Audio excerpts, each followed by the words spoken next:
जय श्री राधे कृष्ण। आप सभी का आपके अपने YouTube channel BK Mishra present में बहुत बहुत स्वागत है। आइए आज आप सब सुनेंगे श्री सत्यनारायण व्रत की कथा।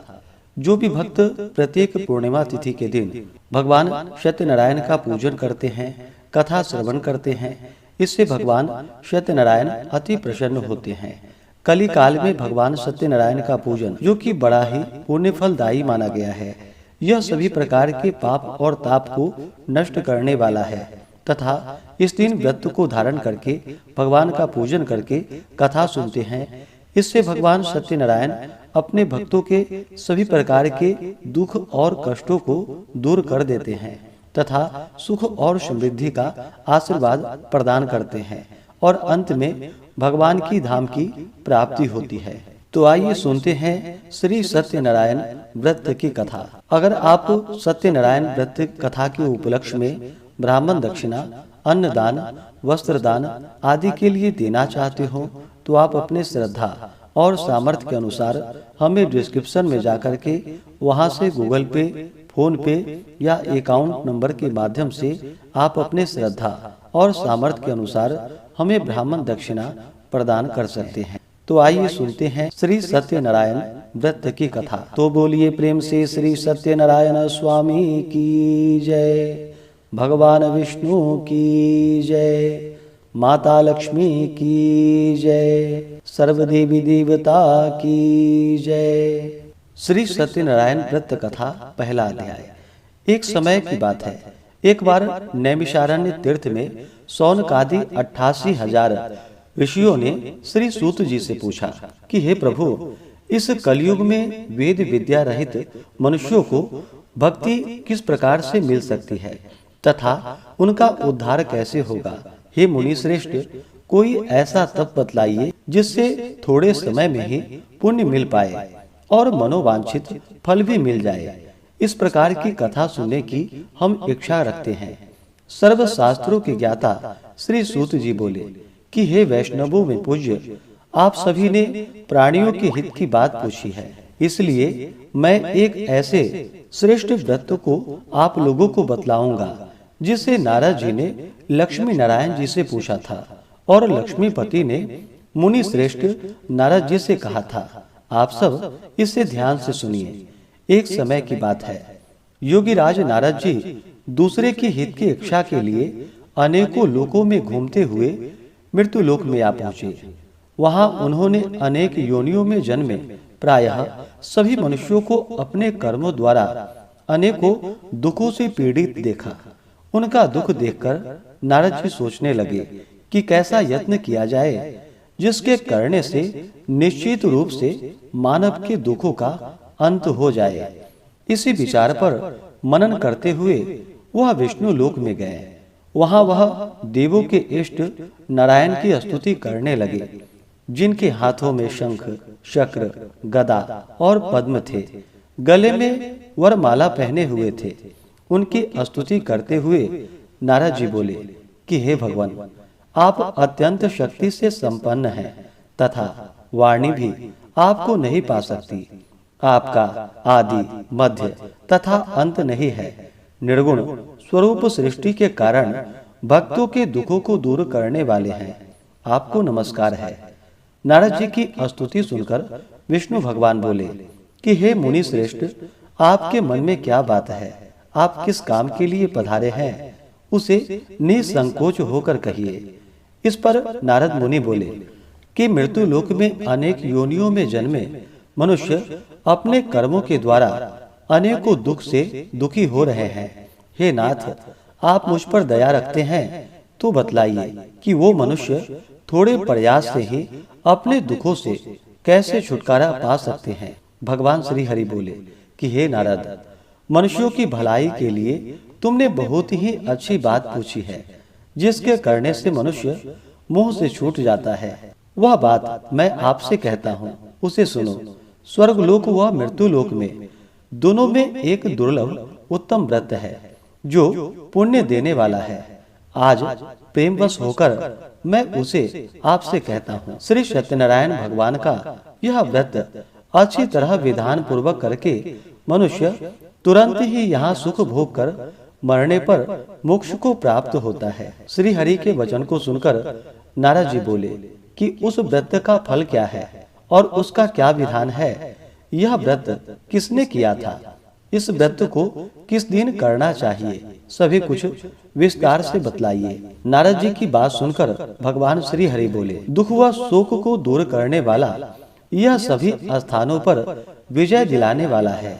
मानवों को भक्ति व श्रद्धा के साथ शाम के समय श्री सत्यनारायण की पूजा धर्म पारायण होकर ब्राह्मणों व बंधुओं के साथ करनी चाहिए। भक्ति भाव से ही नैवेद्य, केले का फल, घी, दूध और गेहूं का आटा सवाया ले। गेहूं के स्थान पर साठी का आटा लेकर शक्कर तथा गुड़ लेकर के वह सभी भक्ष्य योग्य पदार्थों को मिलाकर भगवान को भोग लगाए। ब्राह्मणों सहित बंधु बांधवों को भी भोजन कराए। उसके बाद स्वयं भोजन करे। भजन कीर्तन के साथ भगवान की भक्ति में लीन हो जाए। इस तरह से सत्यनारायण भगवान का यह व्रत करने पर मनुष्य की सारी इच्छाएं निश्चित रूप से पूरी होती है। इस कली काल अर्थात कलयुग में मृत्यु लोक में मोक्ष का यही एक सरल उपाय बताया गया है। इस प्रकार से श्री सत्यनारायण व्रत कथा में पहले अध्याय की कथा पूर्ण हुई। तो बोलिए प्रेम से श्री सत्यनारायण स्वामी की जय। दूसरे अध्याय की कथा। श्री सूत जी बोले कि हे ऋषियों, जिसने पहले समय में इस व्रत को किया था उसका इतिहास कहता हूँ, ध्यान से सुनो। सुंदर काशीपुरी नगरी में एक अत्यंत निर्धन ब्राह्मण रहता था। भूख प्यास से परेशान वह धरती पर घूमता रहता था। ब्राह्मणों से प्रेम करने वाले भगवान ने एक दिन ब्राह्मण का वेश धारण कर उसके पास जाकर पूछा कि हे विप्र, नित्य दुखी होकर तुम पृथ्वी पर क्यों घूमते हो? दीन ब्राह्मण बोला, मैं निर्धन हूँ, मैं भिक्षा के लिए धरती पर घूमता हूँ। हे भगवान, यदि आप इसका कोई उपाय जानते हो तो बतलाइए। वृद्ध ब्राह्मण कहते हैं कि सत्यनारायण भगवान मनोवांछित फल देने वाले हैं, इसलिए तुम उनका पूजन करो। इसे करने से मनुष्य सभी दुखों से मुक्त हो जाता है। वृद्ध ब्राह्मण बनकर आए सत्यनारायण भगवान उस निर्धन ब्राह्मण को व्रत का सारा विधान बतलाकर अंतर ध्यान हो गए। ब्राह्मण मन ही मन सोचने लगा कि जिस व्रत को वृद्ध ब्राह्मण करने को कह गए हैं, मैं उसे जरूर करूंगा। यह निश्चय करने के बाद उसे रात में नींद नहीं आई। वह सवेरे उठकर सत्यनारायण भगवान के व्रत का निश्चय कर भिक्षा मांगने के लिए चला गया। उस दिन निर्धन ब्राह्मण को भिक्षा में बहुत सा धन प्राप्त हुआ, जिससे उसने बंधु बांधवों को साथ लेकर के श्री सत्यनारायण भगवान का व्रत संपन्न किया। भगवान सत्यनारायण का व्रत संपन्न करने के बाद वह निर्धन ब्राह्मण सभी दुखों से छूट गया और अनेक प्रकार की संपत्तियों से युक्त हो गया। उसी समय से वह ब्राह्मण हर माह इस व्रत को करने लगा। इस तरह से सत्यनारायण भगवान के व्रत को जो मनुष्य करेगा वह सभी प्रकार के पापों से छूटकर मोक्ष को प्राप्त होगा। जो मनुष्य इस व्रत को करेगा वह सभी दुखों से मुक्त हो जाएगा। श्री सूत जी बोले, इस तरह से नारद जी से नारायण जी का कहा हुआ श्री सत्यनारायण व्रत को मैंने तुमसे कहा है। हे विप्रो, मैं अब और क्या कहूँ? ऋषि बोले कि हे मुनिवर, संसार में उस विप्र से सुनकर और किस किस ने इस व्रत को किया, हम सब इस बात को सुनना चाहते हैं। इसके लिए हमारे मन में श्रद्धा का भाव है। श्री सूत जी बोले कि हे मुनियों, जिसने इस व्रत को किया है वह सब सुनो। एक समय वही विप्र धन व ऐश्वर्य के अनुसार अपने बंधु बांधवों के साथ इस व्रत को करने को तैयार हुआ। उसी समय एक लकड़ी बेचने वाला बूढ़ा आदमी आया और लकड़ियां बाहर रखकर अंदर ब्राह्मण के घर में गया।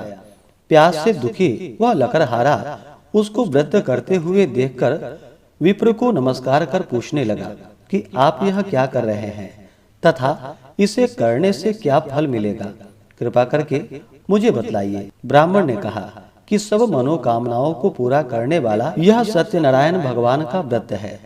इनकी कृपा से ही मेरे घर में धन धान्य आदि की वृद्धि हुई है। विप्र से सत्यनारायण व्रत के बारे में जानकर लकड़हारा बहुत प्रसन्न हुआ और चरणामृत लेकर के वह प्रसाद खाने के बाद वह अपने घर गया। लकड़हारे ने अपने मन में संकल्प किया कि आज लकड़ी बेचने से जो धन मिलेगा उसी से श्री सत्यनारायण भगवान का उत्तम मैं व्रत करूंगा। मन में इस प्रकार विचार करते हुए वह आदमी सिर पर लकड़ियां रखकर उस नगर में बेचने गया जहाँ पर धनी लोग रहते थे। उस नगर में उसे अपनी लकड़ियों का दाम पहले से 4 गुना अधिक प्राप्त हुआ। बूढ़ा लकड़हारा प्रसन्नता के साथ दाम ले करके केले, शक्कर, घी, दूध, दही और गेहूं का आटा ले और सत्यनारायण भगवान के व्रत की अन्य सामग्रियां लेकर के अपने घर गया। वहां उसने अपने बंधु बांधवों को बुलाकर विधि विधान से सत्यनारायण भगवान का पूजन और व्रत किया। इस व्रत के प्रभाव से वह बूढ़ा लकड़हारा धन, पुत्र आदि से युक्त होकर संसार के समस्त सुख भोग अंतकाल में वैकुंठ धाम को चला गया। इस प्रकार से श्री सत्यनारायण व्रत कथा में दूसरे अध्याय की कथा पूर्ण हुई। तो बोलिए प्रेम से श्री सत्यनारायण स्वामी की जय। अब आइए सुनते हैं तीसरे अध्याय की कथा। श्री सूत जी बोले कि हे श्रेष्ठ मुनियों, अब आगे की कथा कहता हूँ। पहले समय में उल्का मुख नाम का एक बुद्धिमान राजा था। वह सत्य वक्ता और जितेंद्रिय था। प्रतिदिन दिव्य स्थानों पर जाता और निर्धनों को धन देकर उनके कष्ट दूर करता था।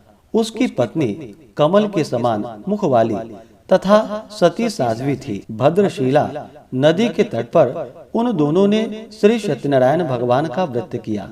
उसी समय साधु नाम का एक वैश्य आया। उसके पास व्यापार करने के लिए बहुत सा धन भी था। राजा को व्रत करते देखकर वह विनय के साथ पूछने लगा कि हे राजन, भक्ति भाव से पूर्ण होकर आप यह क्या कर रहे हैं? मैं सुनने की इच्छा रखता हूँ, तो आप मुझे बतलाइए। राजा बोला कि हे साधु, अपने बंधु बांधवों के साथ पुत्रादि की प्राप्ति के लिए एक महाशक्तिमान श्री सत्यनारायण भगवान का व्रत व पूजन कर रहा हूँ। राजा के वचन सुनकर साधु आदर से बोला कि हे राजन, मुझे इस व्रत का सारा विधान कहिए। आपके कथानुसार मैं भी इस व्रत को करूँगा। मेरी भी संतान नहीं है और इस व्रत को करने से निश्चित रूप से मुझे संतान की प्राप्ति होगी। राजा से व्रत का सारा विधान सुनकर व्यापार से निवृत्त हो वह अपने घर को चला गया।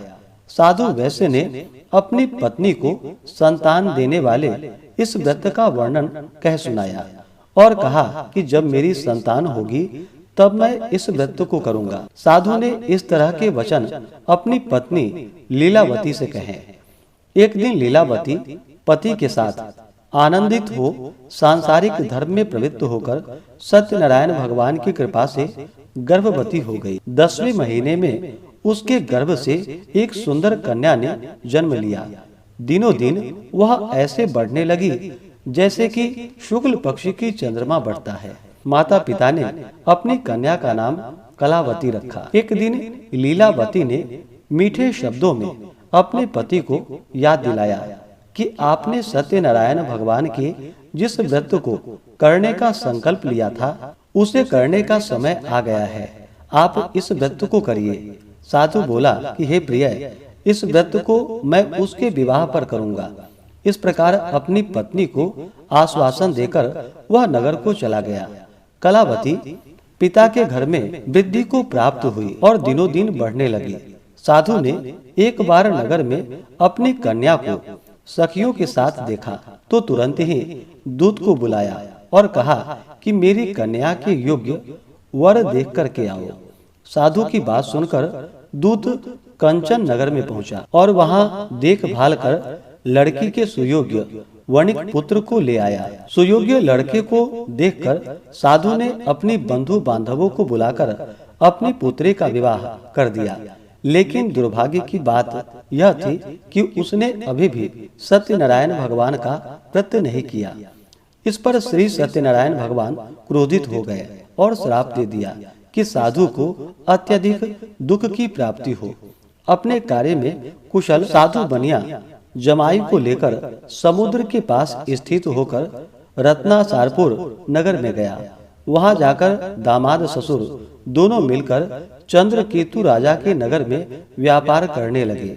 एक दिन भगवान सत्यनारायण की माया से एक चोर राजा का धन चुराकर भाग रहा था। उसने राजा के सिपाहियों को अपना पीछा करते देख चुराया हुआ धन वहां रख दिया, जहां पर साधु अपने जमाई के साथ ठहरा हुआ था।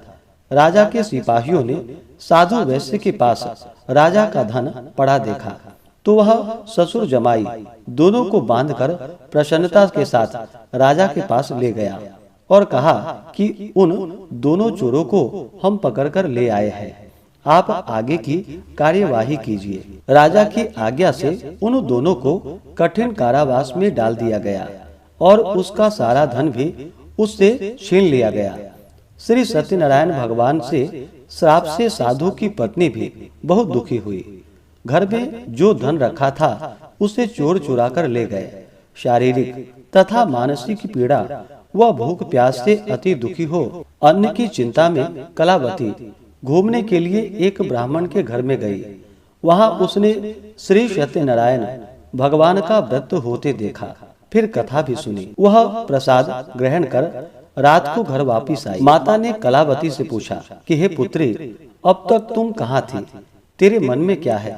कलावती ने अपनी माता से कहा कि हे माता, मैंने एक ब्राह्मण के घर में श्री सत्यनारायण भगवान का व्रत देखा है। कन्या के वचन सुन लीलावती भगवान के पूजन के लिए तैयार होने लगी। लीलावती ने परिवार व बंधुओं सहित सत्यनारायण भगवान का पूजन और व्रत किया और उनसे वर मांगा कि मेरे पति तथा जमाई शीघ्र घर आ जाएं। साथ ही यह भी प्रार्थना की कि हम सब का अपराध क्षमा करे। श्री सत्यनारायण भगवान इस व्रत से संतुष्ट हो गए और राजा चंद्रकेतु को सपने में दर्शन देकर कहा कि हे राजन, तुम उन दोनों वैश्यों को छोड़ दो और तुमने उनका जो धन लिया है उसे वापिस कर दो। अगर ऐसा नहीं किया तो मैं तुम्हारा धन, राज्य व संतान सभी को नष्ट कर दूंगा। राजा को यह सब कहकर वह अंतर ध्यान हो गए। प्रातः काल सभा में राजा ने अपना सपना सुनाया, फिर बोले कि वणिक पुत्रों को कैद से मुक्त कर सभा में ले आओ। दोनों ने आते ही राजा को प्रणाम किया। राजा मीठी वाणी में बोला कि हे महानुभावों, भाग्यवश ऐसा कठिन दुख तुम्हें प्राप्त हुआ है, लेकिन अब तुम्हें कोई भय नहीं है। ऐसा कहकर राजा ने उन दोनों को नए वस्त्राभूषण भी पहनाए और जितना धन लिया था उसका दोगुना धन वापिस कर दिया। दोनों वैश्य अपने घर को चल दिए। इस प्रकार से श्री सत्यनारायण व्रत कथा में तीसरे अध्याय की कथा पूर्ण हुई। तो बोलिए प्रेम से श्री सत्यनारायण स्वामी की जय। अब सुनते हैं चौथे अध्याय की कथा। श्री सूत जी बोले, वैश्य ने मंगलाचार कर अपनी यात्रा आरंभ की और अपने नगर की ओर चल पड़ा। उसके थोड़ी दूर जाने पर एक दंडी वेशधारी श्री सत्यनारायण ने उससे पूछा कि हे साधु, तेरी नाव में क्या है? अभिमानी वणिक हंसता हुआ बोला कि हे दंडी, आप क्यों पूछते हो? क्या धन लेने की इच्छा है? मेरी नाव में तो बेल व पत्ते भरे हुए हैं। वैश्य के कठोर वचन को सुनकर भगवान बोले कि तुम्हारा वचन सत्य हो। दंडी ऐसे वचन कहकर वहां से दूर चले गए। कुछ दूर जाकर समुद्र के किनारे बैठ गए। दंडी के जाने के बाद साधु वैश्य ने नित्य क्रिया के पश्चात नाव को ऊंची उठते हुए देखकर अचंभा माना और नाव में बेल पत्ते आदि देखकर वह मूर्छित होकर जमीन पर गिर पड़ा। मूर्छा खुलने पर वह अत्यंत शोक में डूब गया। तब उसका दामाद बोला कि आप शोक न मनाए, यह दंडी का श्राप है, इसलिए हमें उनकी शरण में जानी चाहिए, तभी हमारी मनोकामना पूरी होगी। दामाद की बात को सुनकर वह दंडी के पास पहुंचा और अत्यंत भक्ति भाव नमस्कार करके बोला कि मैंने आपसे जो जो असत्य वचन कहे थे उसके लिए मुझे क्षमा कीजिए। ऐसा कहकर महान शोकातुर हो वह रोने लगा। तब दंडी भगवान बोले कि हे वणिक पुत्र, मेरी आज्ञा से बार बार तुम्हें दुख प्राप्त हुआ है, तू मेरी पूजा से विमुख हुआ है। साधु बोला कि हे भगवान, आपकी माया से ब्रह्मा आदि देवता भी आपके रूप को नहीं जानते, तब मैं अज्ञानी कैसे जान सकता हूँ। आप प्रसन्न होइए। अब मैं सामर्थ्य के अनुसार आपकी पूजा करूंगा, मेरी रक्षा करो और पहले के समान नौका में धन भर दो। साधु वैश्य के भक्ति पूर्वक वचन को सुनकर भगवान प्रसन्न हो गए और उसकी इच्छा अनुसार वरदान देकर अंतर ध्यान हो गए। ससुर जमाई जब नाव पर आए तो नाव धन से भरी हुई थी। फिर वही अपने अन्य साथियों के साथ सत्यनारायण भगवान का पूजन कर अपने नगर को चल दिया। जब नगर के नजदीक पहुँचे तो दूत को घर पर खबर करने के लिए भेज दिया। दूत साधु की पत्नी को प्रणाम कर कहता है कि मालिक अपने दामाद सहित नगर के निकट आ गए हैं। साधु की पत्नी लीलावती ने बड़े हर्ष के साथ सत्यनारायण भगवान का पूजन कर अपनी पुत्री कलावती से कहा कि मैं अपने पति के दर्शन को जाती हूँ, तू कार्य पूर्ण कर शीघ्र आ जाना। माता के ऐसे वचन को सुनकर कलावती जल्दी में प्रसाद छोड़कर अपने पति के पास चली गई। प्रसाद की अवज्ञा के कारण श्री सत्यनारायण भगवान रुष्ट हो गए और नाव सहित उसके पति को पानी में डुबो दिया। कलावती अपने पति को वहां न पाकर रोती हुई जमीन पर गिर गई। नौका को डूबा हुआ देख वह कन्या को रोता देख साधु दुखी होकर बोला कि हे प्रभु, मुझसे तथा मेरे परिवार से जो भूल हुई उसके लिए क्षमा करे। साधु के दीन वचन को सुनकर श्री सत्यनारायण भगवान प्रसन्न हुए और आकाशवाणी हुई कि हे साधु, तेरी कन्या मेरी प्रसाद को छोड़कर आई है, इसलिए उसका पति अदृश्य हो गया है। यदि वह घर जाकर प्रसाद खाकर लौटती है तो उसे उसका पति अवश्य प्राप्त होगा। ऐसी आकाशवाणी को सुनकर कलावती घर पहुंची और प्रसाद खाकर फिर आकर अपने पति के दर्शन करती है। इसके बाद साधु अपने बंधु बांधवों सहित श्री सत्यनारायण भगवान का विधि विधान से पूजन करता है। इस लोक का सुख भोग वह अंत में स्वर्ग को प्राप्त होता है। इस प्रकार से श्री सत्यनारायण व्रत कथा में चौथे अध्याय की कथा पूर्ण हुई। तो बोलिए प्रेम से श्री सत्यनारायण स्वामी की जय। अब सुनते हैं पांचवें अध्याय की कथा।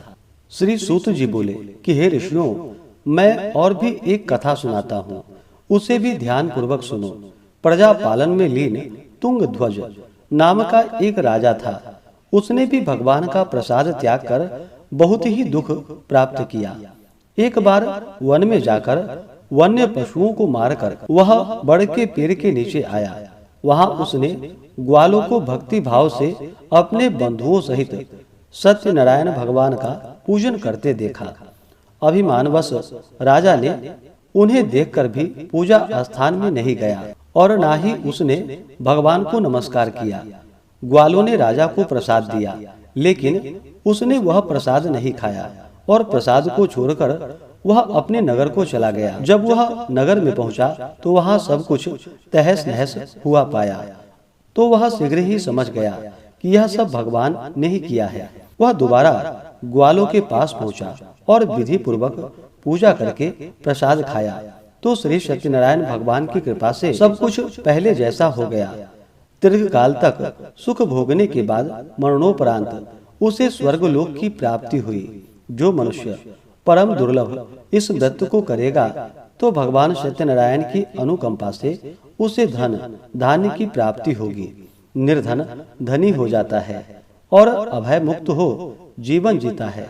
संतानहीन मनुष्यों को संतान सुख प्राप्त होता है और सारे मनोरथ पूर्ण होने पर मानव अंत काल में वैकुंठ को जाता है।